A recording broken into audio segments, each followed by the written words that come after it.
Before I start my review for Abigail, I just want to give a quick update. I am on the road to 500 subscribers. It's a milestone that I really want to achieve before the end of summer. So if you can, please hit that subscribe button down below as I review movies every week and adding some new content to the channel very, very soon. So let's get to our review for Abigail.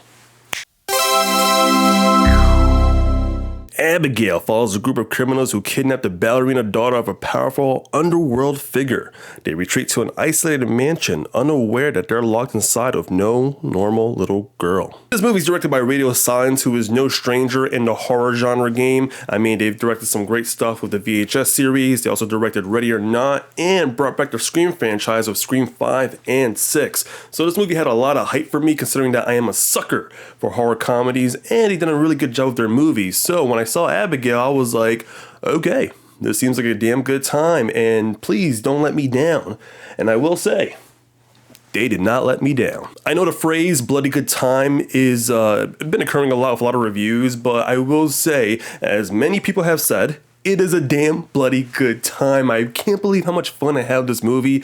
It is gory as hell. It's funny as hell without the jokes overbeating itself to death. It just flows, man. It just has a good dialogue and good banter with the characters that really just catch you by surprise. And yeah, maybe some things are predictable towards the third act, but overall, like, I never had this much fun with a horror comedy in such a long time. And sure, most of the movie does take place in the mansion, but it is kind of fun to see like these criminals really try to survive and escape this bloodthirsty vampire. And it does bring in good suspense and some really interesting moments to really show the characters what they have to go through. And speaking of characters, there are some great standouts in this movie. One in particular, Melissa Barrera. She is just continuing to be a rising star in the horror game. I think she does a phenomenal job here. She is like the emotional core in this movie, and you really want to root for her despite having a troubled past. Another standout is Dan Stevens, who's having a hell of a year so far. I mean, he really does bring in some of those comedic moments. He plays like a retired detective, and really his character does shine a lot, but really bringing some of the more funnier lines in the movie. Those are fucking onions. You can really tell he's having a good time here, and I'm just happy to see Dan Stevens being in a movie. Kevin Durant, who I have not seen in a lot of projects really. I know he's been involved in some movies and TV shows, but it's just good to see Kevin Durant. He is such a good actor.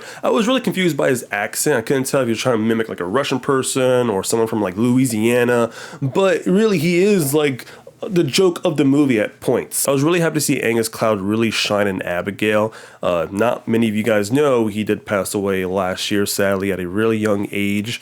And for him to shine in this movie and actually complete his scenes, you could just tell that this man was going to go places. So I salute to you for just being a great actor, sir, and may you rest in peace. And keep in mind, the movie is dedicated to Angus Cloud, as the director has made a nice little nod to him towards the end credit of the movie. Now let's talk about the main star of this movie, Aisha Ware, who plays Abigail, the bloodthirsty vampire. And I gotta tell you, for a young actress to play a sweet little girl to a menacing, thirsty vampire, she really does do a great job combining both those elements and just giving a fantastic performance. And it kind of blows my mind because for a young actress to really sell you on being like this bloodthirsty vampire, she really does carry the film a lot. And it's like funny because when you think about it, the criminals are here capturing this little girl. It's like, all right, we're stuck with her. No. She's stuck with you. I'm not locked in here with you. That's it!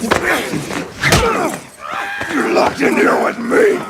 And what's a vampire movie without blood? There is tons of gore in this movie that I was really shocked to see, and no surprise, Radio Silence does a good job really exploring how can a meat balloon just explode, and they do a good job displaying that, and wow, it is just a gore fest throughout the whole movie. Sure, there's not a lot of gore that happens in the first act of the movie. It's really like a slow build up, and then once we get to our second and third act, that's when things get a little more crazier, and maybe that's my one con of the movie. The third act tends to do a lot of twists and turns, a lot of backstabbing per se that I really won't say in this review. But overall, they do execute the movie pretty well. It is a somewhat satisfying ending, and maybe they could have trimmed off 5 minutes of those twists and turns. And this may not be a negative, but I kind of wish I went into this movie blind per se. The trailer does give a lot of information to you, and it does have to sell you on the movie, but it would have been nice not to know that Abigail wasn't a vampire, it would have been a great surprise to see that on the big screen and be like, holy shit, she's a killer. But,